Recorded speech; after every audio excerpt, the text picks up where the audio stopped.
The moment a narcissist realizes they can disrespect you without consequences, you've already lost the game. Not because you're weak, because you've been playing by rules they never intended to follow. But there are a few powerful words, simple, direct, and emotionally detached, that can instantly change how a narcissist sees you. And by the end of this video, you'll know exactly what to say when someone tries to manipulate, belittle, or control you. Have you ever walked away from a conversation thinking, why didn't I say something? Or replayed a disrespectful moment in your head for days? If that's happened to you, comment enough below, because today isn't about winning an argument. It's about ending a pattern. Let's get into it. A narcissist's greatest advantage is not their charm. It's your hesitation, your desire to explain, your hope that if you just find the right words, they'll finally understand your feelings. But here's the truth. They often understand exactly how you feel. They just don't value your feelings as much as they value control. That's why logical explanations usually fail. And that's why boundaries, not arguments, are your strongest tool. The first phrase is this: that doesn't work for me. Narcissists test boundaries before they respect them is one of the most important truths to understand when dealing with difficult, self-centered, or manipulative people. Many individuals assume that respect should be automatic in any relationship, whether it's personal, professional, or social. However, narcissistic personalities often operate differently. They tend to observe how much they can get away with before they encounter resistance. This testing can appear in subtle ways, such as interrupting you repeatedly, dismissing your opinions, making jokes at your expense, invading your privacy, or expecting special treatment. At first, these behaviors may seem minor, but they are often attempts to measure your willingness to tolerate disrespect. The reason this happens is simple. Boundaries reveal consequences. A narcissist wants to know whether your limits are real or merely words. If you say something bothers you, but continue accepting the behavior without taking action, they learn that your boundary is flexible. Over time, the behavior often escalates because they become more confident that there will be no meaningful consequence. On the other hand, when you respond calmly and consistently, you communicate that your limits are not negotiable. This does not require anger, threats, or dramatic confrontations. In fact, emotional reactions can sometimes provide the attention and conflict they seek. What earns respect is clear, predictable action. For example, if someone repeatedly speaks to you in a disrespectful tone and you calmly end the conversation every time it happens, they begin to understand that access to you comes with conditions. The lesson is not taught through arguments, but through consistency. Boundaries become powerful when they are enforced, not when they are explained repeatedly. A narcissist may not respect your feelings immediately, but they often learn to respect the limits that are backed by action and unwavering consistency. Explanations invite manipulation. Clarity ends arguments is a principle that becomes especially important when dealing with narcissistic personalities. Most people believe that if they explain themselves well enough, the other person will understand their perspective and respect their decision. This approach works in healthy relationships where both individuals are interested in mutual understanding. A narcissist, however, often treats explanations differently. Instead of listening to understand, they listen for opportunities to challenge, question, twist, or undermine what you're saying. Every additional detail can become material for debate. Imagine you decline a request and then spend several minutes explaining why. A narcissist may ignore the decision itself and focus entirely on the explanation. They might question your reasons, point out exceptions, accuse you of being inconsistent, or make you feel guilty for your choice. Before long, the conversation is no longer about your boundary. It becomes a discussion about whether your reasons are good enough. This shift is exactly what gives them influence.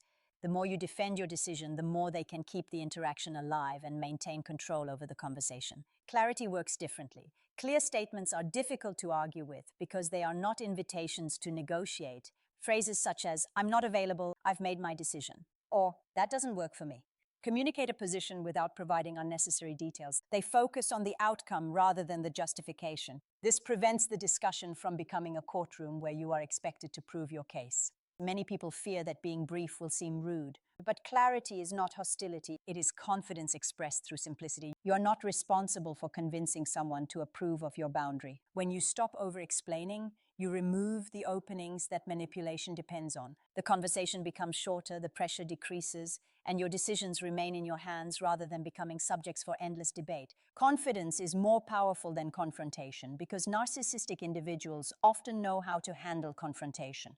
They are frequently prepared for arguments, emotional reactions, and direct attacks. In many cases, confrontation gives them exactly what they want: attention, engagement, and an opportunity to shift the focus away from their behavior. When someone becomes angry, raises their voice, or aggressively tries to prove a point, a narcissist may respond by escalating the conflict, playing the victim, denying responsibility, or turning the conversation into a battle about who is right and who is wrong. The original issue can quickly become lost in the chaos. Confidence operates in a completely different way. It does not rely on force, volume, or emotional intensity. Instead, it comes from being secure in your decisions and comfortable with your boundaries. A confident person does not feel compelled to win every argument or gain approval from everyone involved. They can say no without guilt, disagree without becoming defensive, and walk away from unproductive conversations without feeling the need to have the last word. This creates a dynamic that is much harder for a narcissist to manipulate. One reason confidence is so effective is that it removes emotional fuel from the interaction. Narcissistic people often look for reactions that give them a sense of power or control when they encounter someone who remains calm, composed, and certain of their position. Many of their usual tactics become less effective. Attempts to provoke guilt, shame, or self-doubt often fail because the confident person is not seeking validation from the narcissist in the first place.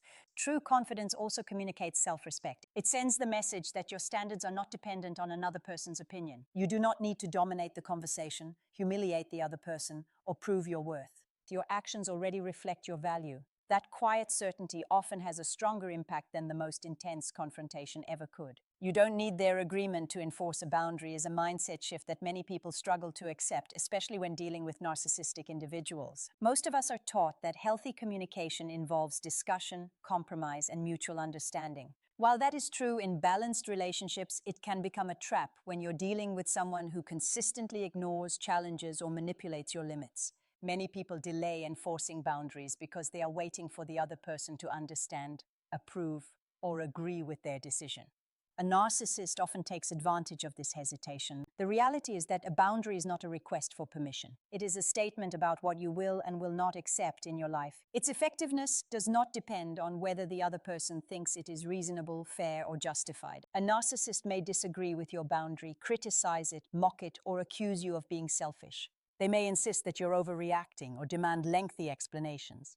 These reactions can create the illusion that the boundary is invalid unless they eventually approve of it. In truth, their approval is irrelevant to its existence. For example, if you decide that you will leave a conversation whenever shouting begins, that boundary does not require the other person's agreement. They may insist that you stay and continue the discussion. They may claim that you're avoiding the issue. They may become angry that you are no longer participating on their terms. Yet the boundary remains intact because it is based on your behavior, not theirs. Your responsibility is not to convince them that the boundary is correct. Your responsibility is to follow through consistently. Many people confuse boundaries with negotiations. Negotiations require two willing participants. Boundaries require only one. The moment you stop waiting for permission to protect your peace, your time, and your emotional well-being, you reclaim authority over your own choices and responses. If you're finding value in this video, take a moment to like it and subscribe. Not because it helps an algorithm, but because learning how to recognize manipulation can completely change the quality of your relationships. And if you've ever used one of these phrases successfully, share your experience in the comments. Your story may help someone else. Now let's continue. The less emotional fuel you provide, the less leverage they have, is a powerful principle when dealing with narcissistic behavior. Because many narcissists thrive on emotional reactions, their sense of control often comes from their ability to influence how other people feel. Whether the reaction is anger, frustration, guilt, fear, or desperation, strong emotions can become evidence that they still have access to your tension and emotional energy. This is why seemingly minor disagreements can sometimes escalate into long, exhausting conflicts. The goal is often not resolution but reaction. When a narcissist provokes you and receives an intense emotional response, they gain valuable information. They learn which topics upset you, which insecurities affect you, and which tactics are most effective at getting a reaction. Once they identify these pressure points, they may continue using them because they know they work. In this way, emotional reactions can unintentionally provide a roadmap for future manipulation. This does not mean you should suppress your feelings or pretend that hurtful behavior doesn't affect you. Emotions are natural and important. The key difference is where and how those emotions are expressed. Reacting impulsively in the moment often gives a narcissist more influence, while responding thoughtfully allows you to maintain control over your choices. Calm responses, brief statements, and clear boundaries reduce opportunities for manipulation because they provide very little material to work with. For example, if someone insults you in an attempt to provoke an argument, an emotional outburst may lead to a prolonged conflict. A calm response, such as, "I'm not continuing this conversation," followed by action, removes the reward they may be seeking. The interaction loses momentum because there is no emotional drama to sustain it. Emotional self-control is often mistaken for weakness, but it is actually a form of strength. It demonstrates that your behavior is guided by your values and decisions rather than by someone else's attempts to trigger, upset, or control you through emotional pressure.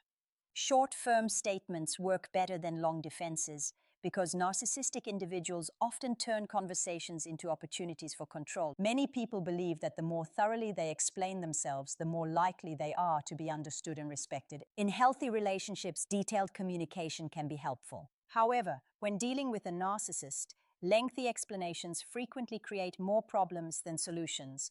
Every extra sentence can become something to challenge, question, distort, or use against you. When you offer a long defense of your decision, you unintentionally invite the other person into a debate. Instead of focusing on your boundary, the discussion shifts to your reasoning. A narcissist may pick apart individual details, look for inconsistencies, or pressure you to justify yourself further. Before long, you may find yourself defending your feelings, your priorities, and even your right to make a simple choice. The conversation becomes exhausting because the goalposts keep moving. No matter how strong your explanation is, another objection often follows. Short, firm statements prevent this cycle from gaining momentum. Phrases such as, "No, that won't work for me," "I've made my decision," or "I'm not discussing this further," communicate your position without providing unnecessary openings. These responses are clear and direct. They focus on the decision rather than the justification behind it. Because there is less information to challenge, there is less room for manipulation. Many people worry that brief responses will appear rude or cold. In reality, firmness is not the same as hostility.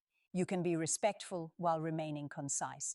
The purpose is not to silence the other person, but to avoid becoming trapped in endless explanations that lead nowhere. Short statements also reinforce confidence. They signal that you trust your own judgment and do not feel obligated to seek approval for every choice you make. When your words become simpler and your boundaries become clearer, conversations are less likely to drift into arguments designed to wear down your resolve. Respect starts when access becomes conditional, highlights a reality that many people discover only after years of being mistreated.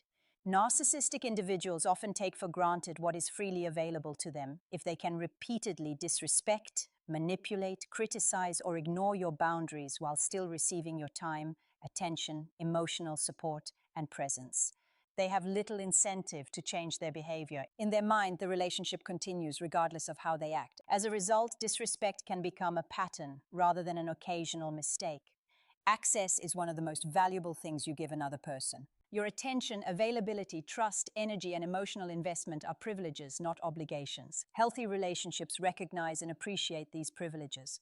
Narcissistic personalities, however, may view them as entitlements. This is why simply asking for better treatment often produces limited results. Words alone do not always alter behavior when there are no consequences attached to the behavior. Making access conditional does not mean becoming controlling, manipulative, or punitive. It means recognizing that your presence in someone's life should be connected to mutual respect. For example, if someone repeatedly insults you during conversations, you may choose to end the conversation whenever it happens. If they continue violating your boundaries, you may reduce contact. If they consistently ignore your limits, you may decide they no longer have the same level of access to your time and energy. These actions communicate that respectful treatment is a requirement for continued closeness. What makes this approach effective is consistency. A boundary loses power when it is enforced one day and ignored the next. When consequences are predictable, people learn that certain behaviors will not be rewarded with unlimited access. Many narcissists may never genuinely understand your feelings, but they often understand patterns. When disrespect leads to reduced access rather than increased attention, the dynamic changes. Your time, energy, and presence become things that must be treated with care rather than resources that can be endlessly taken for granted. Your willingness to walk away changes the dynamic because it removes one of the greatest sources of power a narcissist may have over you: the assumption that you will always stay no matter how poorly you are treated. Many manipulative people become comfortable pushing boundaries because they believe there is little risk involved. They assume that after the arguments, guilt trips, criticism, or disrespect, the relationship will continue exactly as before. This expectation gives them confidence to keep repeating the same behaviors. So, if there's one thing I want you to remember, it's this. Narcissists don't change because of the perfect argument, the perfect explanation, or the perfect emotional appeal. They change their behavior when they realize the old tactics no longer work. The moment you stop over-explaining, stop seeking permission for your boundaries, stop feeding unnecessary conflict, and start backing your words with consistent action, the entire dynamic begins to shift. Remember, your power was never in convincing them to respect you. Your power is in deciding what you will and will not tolerate. Every boundary you enforce, every calm response you choose, and every time you walk away from disrespect, you send a clear message about your value. Not through anger, not through revenge, but through self-respect. And that's the truth most people discover too late. Respect is not something you beg for, negotiate for, or earn through endless sacrifice. It begins the moment you recognize your worth and act accordingly. Because when someone realizes they can no longer manipulate your emotions, ignore your boundaries, or take your presence for granted, they are forced to see you differently. The goal was never to control the narcissist. The goal was always to stop giving them control over you. And when you reach that point, when your peace matters more than their approval, when your boundaries matter more than their opinions, and when your self-respect becomes non-negotiable, you'll discover something powerful. The person who changed the most wasn't